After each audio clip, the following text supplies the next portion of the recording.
प्रस्तावित web series घूसखोर पंडित को लेकर ब्राह्मण समाज में भारी आक्रोश देखने को मिला।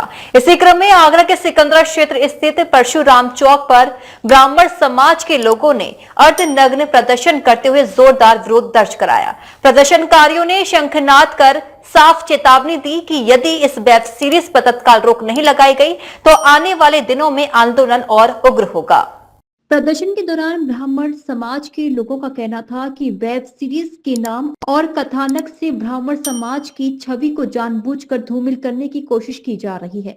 आरोप भी लगाया कि बार बार सामाजिक और धार्मिक भावनाओं को आहत किया जा रहा है, जिसे किसी भी कीमत पर बर्दाश्त नहीं किया जाएगा। प्रदर्शनकारियों ने अर्धनग्न होकर प्रतीकात्मक विरोध जताया और कहा कि यह उनकी असहाय पीड़ा और आक्रोश का प्रतीक है। ब्राह्मण समाज ने दो टूक शब्दों में कहा कि अगर इस फिल्म को लेकर कोई ठोस कार्रवाई नहीं हुई तो वे सड़कों पर उतरकर बड़ा आंदोलन करेंगे।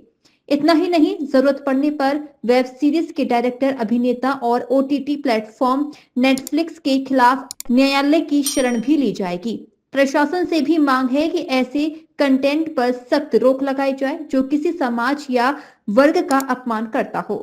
कुछ बीमार लोग हैं, मानसिक बीमारी से ग्रस्त हैं इस देश में, जो इस तरह के कार्य कर रहे हैं। कभी पोंगा पंडित कहते हैं, कभी बेचारा ब्राह्मण कहते हैं, कभी गरीब ब्राह्मण कहते हैं। और ये जो भ्रष्टाचारी पंडित कह के इस बार जो इन लोगों ने कृत्य किया है, ये रुकने वाला नहीं है। हम इसके लिए विरोध करते हैं, भरसक विरोध करते हैं। और ब्राह्मण समाज हमेशा ज्ञान देने का कार्य करता है, शस्त्र उठाता है, लेकिन इस बार अगर शस्त्र उठाने की जरूरत पड़ी तो हम शस्त्र उतारने से भी नहीं हटेंगे।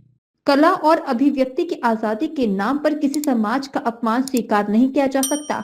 इस पर संवैधानिक कार्रवाई होनी चाहिए। डीजी महाराजा न्यूज के लिए हरिंद्र पचौरी की रिपोर्ट।